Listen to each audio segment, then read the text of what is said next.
السلام عليكم ورحمة الله وبركاته. اهلا بكم يا حبايبي، عاملين ايه؟ يا رب تكونوا بخير. دلوقتي هنقول على بقية الاسماء اللي جت في الفيديو الاخير، يعني اللي ما سمعش اسمه في الفيديو اللي فات هيسمع اسم الفيديو ده، وطبعا اللي ما سمعش اسم الفيديو ده هيسمع اسم الفيديو الجاي، لان في تعليقات كتير جدا عن كل مرة جت في الفيديو اللي فات. فانا هقسمها على كذا فيديو عشان ما يبقاش الفيديو طويل عليكم. فزي ما قلت لكم، الفيديو اللي مش هيسمع اسم الفيديو ده هيسمع اسم الفيديو اللي جاي باذن الله. واحب اذكركم ازاي انا باخد الخيره. انت بترسل اسمك واسم والدتك والسؤال اللي انت عايزه، وانا برد عليك في فيديو زي ما انا برد عليك دلوقتي. برضو ما زالت الناس بترسل السؤال من غير الاسم او الاسم فقط من غير اسم الام. فانا طبعا ما بعرفش اخد الخيره، وبيجوا يقولوا لي في التعليقات انت مش بتاخدي اسمنا، احنا بقالنا كتير بنعلق وانت متجاهلانا والكلام ده. بيرسلوا الاسم فقط من غير سؤال. بيرسلوا البرج، انا ما اعرفش اخد بالبرج. انا باخد بالاسم، اسم الوالده والسؤال اللي انت عايزه. تمام كده. هنبتدي دلوقتي نقول على جزء من الاسماء. انا باخد اسم ومش بفوت اسم خالص، الاسماء كلها باخدها. ومش بفضل حد عن حد، يعني بالترتيب باخد كل حاجه. اول حساب معايا نبتدي بالصلاه والسلام على سيدنا محمد واله وصحبه وسلم اجمعين. واول حساب معايا شمس الحياه. السؤال عن الزواج. في اسماء اسم الزواج ما بينك انت والشخص اللي انت رسلتي اسمه، وفي رجوع قريب باذن الله. واحتمال يكون في خطوبه ما بينكم السنه دي. حساب اسماء عباس مكتوب بالانجليش عن الزواج. مفيش اسم الزواج ما بينك انت والشخص اللي رسلتي اسمه. حساب اسماء البتول بتقول عايزة اعرف ايه هي نهايتي مع فلان. حبيبة قلب، الشخص ده بيتسلى بيكي، مش بيحبك، بالتالي نهايتك معاه او نهاية حبك معاه نهاية فاشلة. لان مفيش جواز ما بينكم، هو بيتسلى. طبعا استني ربنا يبعتلك نصيبك مع الشخص اللي يستهلك، سواء السنة دي او السنة الجاية. المفروض ان انتي تستني ربنا يبعتلك نصيبك. ونصيحة مني، ما تحبيش حد او تتعلقي بحد غير لما تتأكدي من مشاعره ناحيتك الاول. حساب هبة فاستكلي مكتوب بالانجليش، بتقول عندي عملية لظهري، امتى هيتدبر المبلغ واعملها؟ اولا حبيبتي الف سلامة عليكي، ربنا يقومك بالسلامة يا رب. هو ليكي عملية، ولكن انتي مش هتعمليها السنة دي الا لما تدبري المبلغ بتاعها. المبلغ احتمال يتدبر السنة الجاية، ومش بس انتي اللي هتدبريه، في حد كمان هيساعدك في تكملة المبلغ. هو مش السنة دي زي ما قلتلك، احتمال يكون السنة الجاية في اولها. حساب ابن بعقلبك مكتوب بالانجليش، بيقول خايف اخسر حبيبتي، اعمل ايه؟ اهلها عايزين يخصبوها، انها تتخطب لحد تاني. هي مش بتحبه، لكن الخطوبة دي مش هتتم، هي هترفض لان هي بتحبك انت. اي حد هيجي لها هترفضه. لكن انت لازم تكلمها، عرفها اخبارك، اعرف انها هي عاملة ايه وكده، بحيث انها ما تفكرش انك نسيتها. بس بلاش حكاية ان انت ترسل لها رسالة. حساب عباس ضياء او عباس ضياء، بتقول جوزي عنده سيارة عايز يبيعها، هل هتنباع ولا لا؟ هو لا، حاليا العربية مفيش بيع ليها، يعني حال بيعها متوقف. حساب ام غمازة A7 بتقول لو جه فلان اتقدم لي، هل اهلي هيوافقوا ولا لا؟ عشان امها مترددة، يعني كانت توافق ولا لا.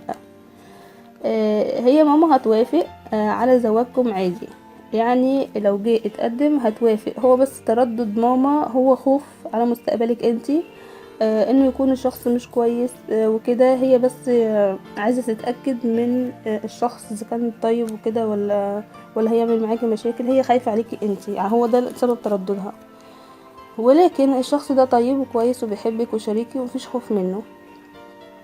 حساب فريال فريولة، حساب فريال فريولة عن الزواج. هو مفيش اسم الزواج السنة دي، ومفيش سبب لتأخير الزواج عندك. حساب تراتيل القرآن عن الرجوع، مفيش رجوع ومفيش اسم الزواج ما بينك انت والشخص ده، يعني شوفي حياتك مع حد غيره. حساب الثلاثي المرح HFH بتقول هل الحبيب بيخونها؟ الشخص ده هو ليه علاقة تانية بواحدة غيرك، ولكن انت يعني مش لازم تزعلي ان هو بيحب واحدة غيرك، يعني لان هو مش من اسمتك في الزواج، فيحب واحدة 2 3 مفيش مشاكل. هو كان بيتسلى بيكي، يعني بيقضي وقت وخلاص. هو شخص لعبي اصلا، ممكن بيتسلى بيكي وبغيرك، فهو مش من اسمتك اصلا في الزواج. يعني هو لو اسمتك في الزواج ليكي حق ان انت تزعلي ان هو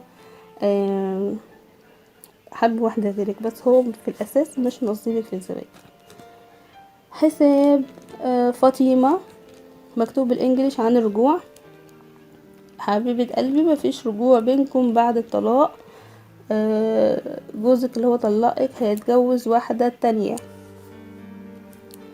حساب هدوء البحر، هي عندها سؤالين.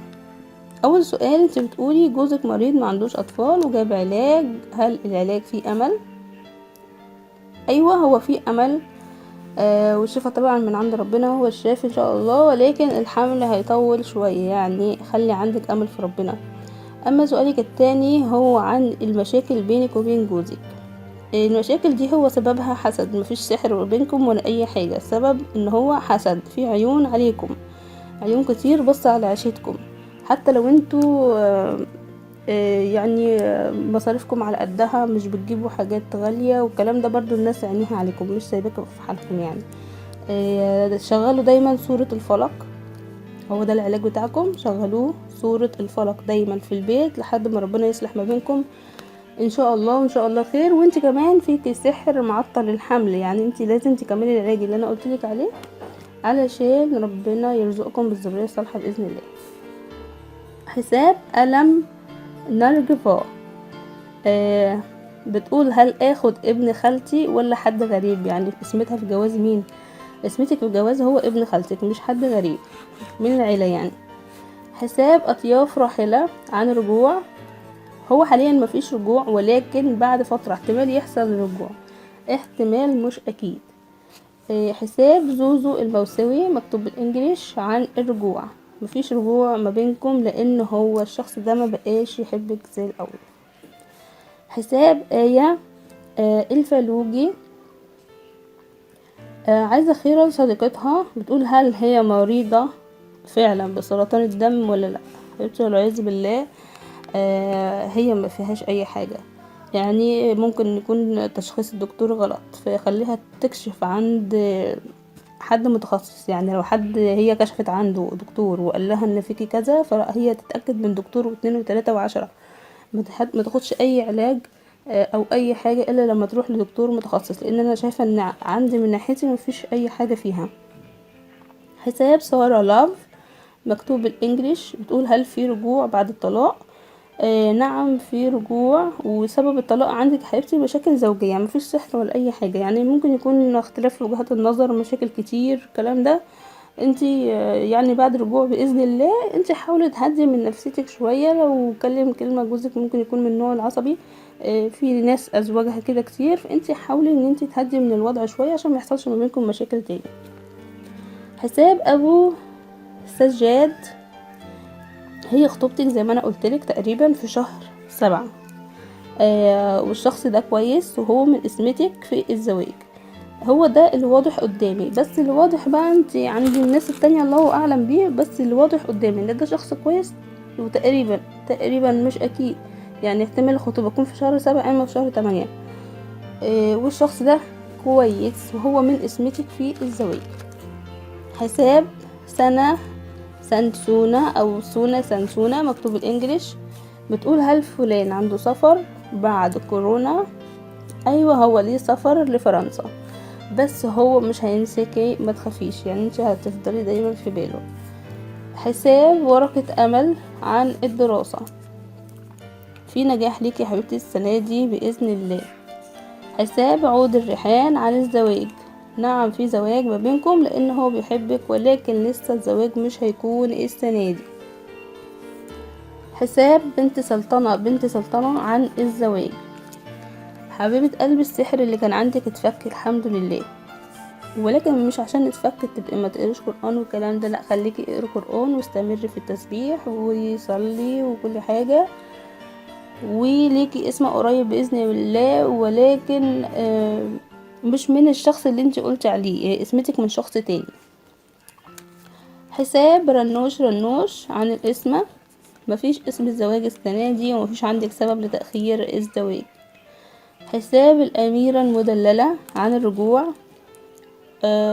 الشخص ده هو من اسمتك في الزواج اللي انت قلت عليه، وفي رجوع بينكم، بس في سحر تفريق.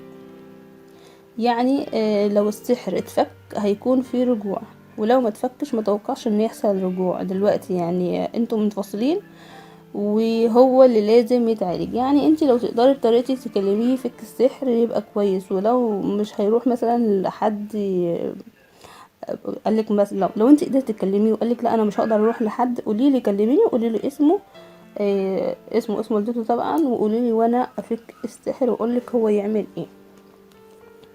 حساب مدري شكتب او مدري شو اكتب. بتقول هل فلانة حامل؟ نعم، هي حاليا حامل، في حمل عندها. حساب حب حياتي عن الرجوع. نعم، في رجوع ان شاء الله قريب، لان الشخص ده بيحبك. حساب ايات ماجد ABCDD عن الزواج. حبيبة قلبي، الشخص ده لسه بيحبك وبيفكر فيكي، واللي حصل يعني فركشة الخطوبة اللي انت بتقولي عليها دي بسبب السفر، هو احتمال يرجع في شهر 8. اول ما يرجع هيتمم الخطوبة بإذن الله. نفس الحساب، حساب ايات ماجد ABCDD عايزة خيرة لصديقاتها عن الاسم. 2 صديقاتها 2. هما الاتنين مفيش اسم الزواج ليهم السنة دي، ومفيش عندهم سبب لتأخير الزواج، يعني اسمتهم لسه مجاتش، يعني ربنا لسه مبعتهمش نصيبهم. حساب 77 HVVV عن الزواج. نعم، في زواج ما بينك انت والشخص اللي انت قلتي عليه، لان الشخص ده بيحبك بصدق. حساب عبد الله الوائلي عن الزواج. نعم يا حبيبتي، في اسم الزواج ما بينك انت وهو، بس لسه الخطوبة مش هتكون قريبة، يعني بعيد شوية. حساب طيب عصام غني مهدي عن الزواج. نعم، في اسم الزواج ما بينكم لان هو بيحبك. وده كان اخر حساب معايا، واللي طبعا ما سمعش اسم الفيديو ده هيسمع اسم الفيديو الجاي باذن الله، لان لسه عندي اسماء كتير جدا يا جماعه، ما تستعجلوش، اسماء كتير هتنزل الفتره الجايه. واشوفكم بخير، والسلام عليكم ورحمه الله وبركاته.